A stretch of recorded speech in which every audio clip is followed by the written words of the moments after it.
Is monogamy outdated, or is it still the gold standard for modern love? Hey, I'm here to dive into a question that's stirring up conversations everywhere. Open relationships. Are they the future or just a passing trend? Let's be real. 2025 feels like a totally different world for romance. With dating apps at our fingertips and endless advice on social media, I see more people questioning if monogamy is really the only way to love.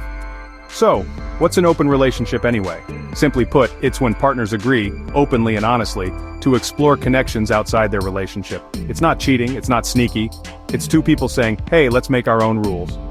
There are flavors to this too. Some folks have a primary partner and secondary ones.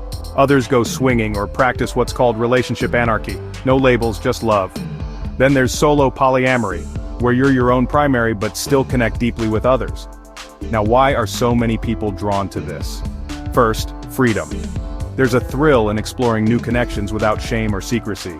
Second, emotional and sexual diversity. One partner might make you laugh so hard you cry, while another knows exactly how to light your fire. It also takes the pressure off one person to be your everything. Your best friend, therapist, and lover all rolled into one. And let's be honest, open relationships force you to communicate like never before. If you're not talking, it doesn't work. But, and it's a big but, open love isn't easy. Jealousy and insecurity can creep in, even with ground rules. Time management gets tricky when your calendar becomes a romantic chessboard. And let's not forget society. Even in 2025, some people will call open relationships unstable or immoral. Plus, there's always the risk that a so-called secondary relationship gets too serious and threatens your main bond. So, what about monogamy? It's still the default for most people, and for good reason. There's comfort and clarity in focusing on one person. Society has frameworks built for it, from marriage laws to family planning. But sometimes monogamy can feel like a tight pair of jeans.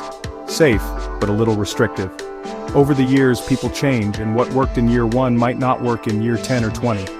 And then there's polygamy and polyamory.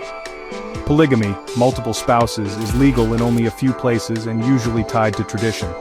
Polyamory, though, is on the rise. Multiple romances, but with honesty and intention. It can mean more support and more interesting dinner parties, but it also means more complexity, more feelings, and sometimes legal headaches. So, what's the takeaway? There's no single right answer. What matters is that you and your partners are honest, clear about your boundaries, and on the same page about what you want. Ask yourself, are you both truly on board? Do you know your deal breakers? Have you thought about how you'll handle tough emotions? What are your core values, and do your relationships honor them? In the end, love in 2025 is about choice. Open relationships aren't better or worse, they're just different. The real goal? Find what works for you and build it on a foundation of respect, growth, and freedom. However you define love, make it yours.